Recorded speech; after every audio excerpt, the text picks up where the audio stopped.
Pues llega el expediente Z con Honestidad Brutal y el grandísimo Zanoletti desde Moviola. Aprovecharemos después, por supuesto, con las novedades que tenemos esta semana desde Moviola Comics, por supuesto.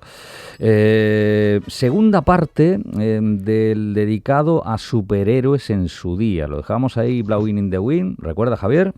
Correcto. Pues lo retoma. Son casi 10 minutos de lujo, una vez más, que hay que disfrutar tranquila y cómodamente con una mirinda de lila.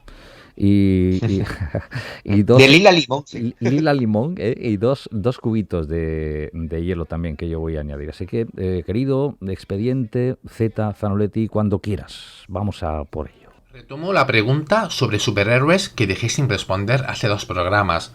Y más adelante continuaré extendiéndome sobre el mundo de la industria, lo expuesto hasta ahora prácticamente solo es un prólogo. ¿Por qué no me gustan los superhéroes? Se trata de una pregunta genérica. Sería imposible no encontrar un título magnífico dentro de cualquier género por poco que te guste, y dentro de los superhéroes uno sería mezquino si no reconociera que también se ha hecho o se hacen obras extraordinarias. Nexus, Juez Dredd, Concrete, El regreso del Caballero Oscuro, Watchmen, Excalibur, Camelot 3000, Alpha Fly, X-Men, La Broma Asesina, Daredevil, Ruleta, The Boys, The Pro, The Max, Hellboy, Spider-Man de Jill Kane, Superman de Alan Moore, de Roquette y un gran número de títulos. Sin embargo, no deja de ser una aguja en un pajar en una industria donde la cantidad de material de este género que se publica parece no tener fin. Ahora mismo el género de superhéroes son los únicos cómics que componen la tendencia dominante en el mercado, o más concretamente se puede afirmar que los universos DC y Marvel son los cómics con mayor tendencia dominante y los únicos que definen el mainstream en la industria. Se hace difícil señalar algún título fuera de ese género al que pudiéramos denominar mainstream.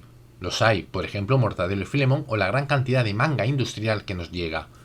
Y también lo es el cómic Disney. Sin embargo, todos ellos se mueven en una liga distinta que la de los superhéroes. Tal vez según épocas el manga puede que esté a la misma altura o le supere. En verdad lo que no me gusta es el cómic comercial y por defecto de los superhéroes. Pero, ¿qué es un cómic comercial? Es lo mismo que el cine comercial, la literatura comercial o la música comercial. Cuidado, un producto comercial no es solo aquel que vende mucho. La Metamorfosis de Kafka, Maus o el Incal son superventas y no son productos mainstream. También será el caso contrario, un producto comercial como Don Mickey, que en España dejó de vender, o una película como Los Inmortales, que en los 80 hizo una de las peores taquillas cinematográficas de la historia. La meta de un producto comercial es vender mucho en el menor tiempo posible. Si hay que esperar décadas para que lo consuma todo el mundo, eso no es un éxito. Se fabrica con el propósito de captar al mayor número de consumidores en el menor tiempo posible, y cuando llegue a su techo, nos deshacemos de él, como con el papel higiénico. Una vez cumplido su misión, no hace falta que lo guardemos. Es por eso que los bestsellers, una vez que el editor le saca todo el jugo, se saldan. Todos acaban de saldo tarde o temprano. ¿Y cómo diferenciamos un producto comercial de otro que no lo es? Es muy sencillo y no hace falta mucha experiencia, ni tener más neuronas que nadie. Pero voy a comentar lo más resumidamente que pueda cómo se construye un producto comercial y por qué es un mal producto. Lo hago con el siguiente ejemplo. Un autor llega con un buen guión para adaptar para cine y necesita un presupuesto de 10 para llevarlo a cabo. El productor pregunta, si pongo 10, ¿cuánto gano? Después de recuperar el dinero invertido, usted ganará 5. Pues mira, para ganar solo 5 no me interesa. ¿Y si contrato a Brad Pitt para que haga de protagonista? Por ahí vamos bien. Ahora el presupuesto ha subido a 12, que Brad Pitt cobra mucho. Pero atraerá al cine a sus fans y el productor podrá ganar 9. Pero le sigue pareciendo poco dinero en comparación con la gran inversión que va a hacer. ¿Qué le parece a usted si en vez de morir el protagonista al final lo dejamos vivo? Vamos bien, responde el productor. De ese modo el espectador saldrá de ver la película feliz y transmitirá un mensaje positivo a los que no la han visto. Y además le ponemos una escena romántica, con Penélope Cruz. El presupuesto ha subido a 15. Vendría bien un par de accidentes de coche, que eso gusta mucho. El presupuesto ha subido a 20, pero el productor ya puede ganar 40 y decide producir la película siempre y cuando el guionista elimine el discurso político que pueda hacer que los votantes contrarios no vayan y se pierdan ese target. El guionista accede, porque tiene que comer. Ese magnífico guión que trataba de un albañil de mediana edad, calvo y obeso, que lucha por mejoras laborales y que al final unos gángsters lo matan de una paliza, Se convierte en la historia de un arquitecto Tom Model que lucha por ser el número uno de su profesión y gracias a que es un veterano de guerra, elimina sin ayuda a una banda de 20 gángster. Lo mismo pasa en literatura y en el cómic comercial. Un ejemplo es cómo se convirtió una obra maestra literaria como es La historia interminable en una película penosa y aburrida que poco tiene que ver con la obra original. O unos libros que no conocía nadie de 200 páginas que los protagonizaba un niño llamado Harry Potter. De repente se anuncia su adaptación cinematográfica y los siguientes libros comienzan a tener 500 páginas. De ese modo, el PVP se puede subir más. Sin embargo, la mitad de ellas repletas de paja. Todas esas limitaciones e imposiciones ocasionan que el producto termine siendo artificial y superficial, y a mí no me gustan las obras carentes de contenido. Cuidado, puede darse el caso que un autor te cuele distintas lecturas y sortee la censura del productor o de la comercialidad, Ben-Hur y la homosexualidad, Que Verde de Amy Valle y el socialismo Maggie, la de Schwarzenegger, y la enfermedad terminal. Y también puede darse que una película artificial y superficial sea magnífica, aunque no tenga segundas lecturas como Jungla de Cristal o Arma Letal, pero son agujas en un pajal. Por cada película o cómic comercial interesante, hay 200 malos. La película del juez Dredd, una mediocridad, fue un éxito de taquilla, mientras que Dredd, extraordinaria, fue un fracaso de taquilla. La primera repleta de elementos comerciales y la segunda no, de modo que los productores y editores tienen razón cuando eliminan ciertos elementos e incluyen otros. Se pone de moda el dibujo hiperrealista, pero no el de Fernando Fernández, Luis García o Segreyes, que sus dibujos son pictóricos y huelen a naftalina, sino el de Alex Ross y compañía, que gracias a las técnicas digitales el fuego es fuego de verdad y el agua es agua de verdad, no esos efectos a óleo tan aburridos de Fernando Fernández. Pero para que el lector aprecie tanto detalle, los dibujos tienen que ser grandes, de modo que la página debe tener pocas viñetas. ¡Ay! Ese guionista que ahora tiene que convertir su página de 9 viñetas en 4. Pero no se le permite aumentar el número de páginas. Pues nada, tendrá que poner un texto kilométrico de apoyo que explique todas esas viñetas que no se van a dibujar. Y no olvidemos incluir una doble página con un solo dibujo, que eso huele a épico y está de moda. ¿Convertir 18 viñetas en una? No se preocupe usted, señor guionista, que hay espacio de sobra para poner todo el texto que usted quiera y explicar todas esas viñetas suprimidas y más. Estos son algunos pequeños ejemplos de millones de cómo la comercialidad influye en una narrativa. El mejor modo de no enfadar a nadie y no ocasionar pérdida de lectores es no meterse en camisa de 11 varas. Queda desterrada toda política y conflicto social, salvo que esté aceptado por la mayoría o se haya puesto de moda. Stan Lee supo cómo introducir el debate político sin enfadar a nadie. Recordemos esa frase de Peter Parker: no sé quién es más valiente, quien va a Vietnam o quien se queda a protestar. Frase que no estoy diciendo literalmente, pero más o menos es así. El guionista introduce la reflexión, pero por otra parte es un cobarde. El personaje no toma partido por ningún bando, de modo que queda bien con todas las partes y no pierde lectores.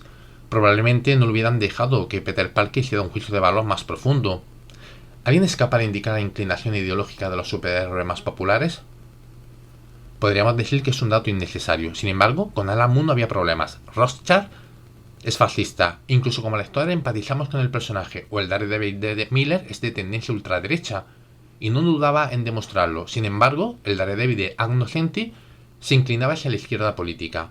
Obra por la que la autora ganó un Eisner. Y probablemente fue escogida por Marvel para limpiar ideológicamente el personaje.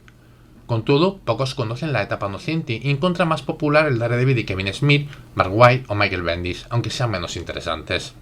Recordemos este diálogo de Chris Claremont, que aparece en una cubierta dibujada por Alan Davis de una obra mainstream que reseñamos en este programa hace 3 semanas. ¿Portada? ¿Te refieres a enormes machos musculosos y heroicos y a bellas y sensuales hembras involucrados todos en violencia gratuita contra siniestros supercerebros criminales y sus feos y estúpidos secuaces en exóticas y malhumoradas bases subterráneas de alta tecnología, en una eterna lucha para evitar que el bien sea arrastrado por una marea de caótica maldad y violencia? Lo siento, amigo, tendrás que mirar dentro para ver todo eso. Claremont no solo ironiza, sino que hace autocrítica, y cuando miramos dentro, efectivamente nos da lo que esperábamos ver en la cubierta y que Claremont y David no quisieron mostrar.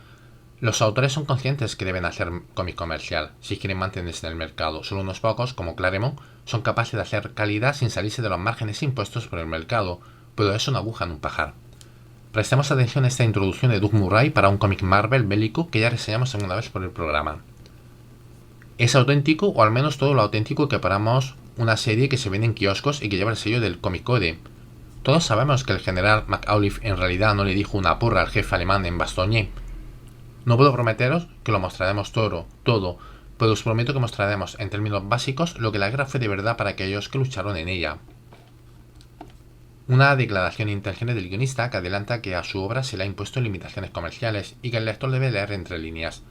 No hay que ser muy inteligente que decir una porra o como se hacían los cómics Bruguera que colocaban un sapo, una exclamación y otros signos para indicar que el personaje está gritando improperios, no deja de ser una alegoría de lo que realmente dice o hace el personaje. Pero que Murray junto a Michael Golden elaboraron una serie comercial que es una obra de arte del género bélico sigue siendo una aguja en un pajar. Un cómic políticamente correcto, un cómic que destierra la reflexión, un cómic que no hace juicio de valores, un cómic que repite hasta la saciedad una fórmula que se ha puesto de moda, un cómic con personajes planos, un cómic con antagonistas sin psicología, un cómic que en cada número repite las mismas composiciones, la misma estética, la misma coreografía, la misma puesta en escena. Es un cómic comercial. Ese es el cómic de superhéroes, un cómic aburrido, predecible y sin alma. Sí, señor, impresionante. Dos palabras que diría aquel, el expediente Z de Zanoletti, Javier. Sí, como siempre, una reflexión súper interesante, lo que nos trae siempre Juanjo, porque además es algo que lo ve desde varios puntos de vista, no solamente desde el punto de vista de la editorial, de escritora, también del autor. Y es verdad que hay veces que tú, por ejemplo, empiezas a ver, a mí me ha pasado, por ejemplo, ¿no? Obviamente yo siempre he pensado que el cómic de superhéroes, que es con lo que uno crece, con lo que uno te entusiasma, luego llega un momento dado en que dices, bueno, seré porque me estoy haciendo ya adulto, mayor, y me entusiasma menos, pero quizás no es tanto por eso, como que realmente no cuidan bien esas publicaciones. Es decir, parece que cada vez va la cosa como eso, más efectismo, es como básicamente una película, por ejemplo, también en el cine, ¿no? Es decir, a veces que tiran más de los efectos y de tener como el entretenimiento de base, y olvidarse de una historia. Entonces, claro, es verdad que por un lado puedes ganar ciertos nuevos lectores, pero por otro también estás perdiendo a los lectores originales o clásicos que han levantado ese personaje, esa editorial. Y a mí me suele pasar con bastante frecuencia. De hecho, para no estar tampoco muy al margen de este mundo del cómic americano y superhéroico, intento comprarme alguna cosilla o leerlo y tal. Y es verdad que a veces tengo que coincidir con Juanjo en que para una mente ya adulta, sobre todo que ya has leído mucho, te cuesta mucho trabajo que te guste y sobre todo que te entretenga, la verdad. Sí, masticarlo, digamos, ¿no? Básicamente, sí.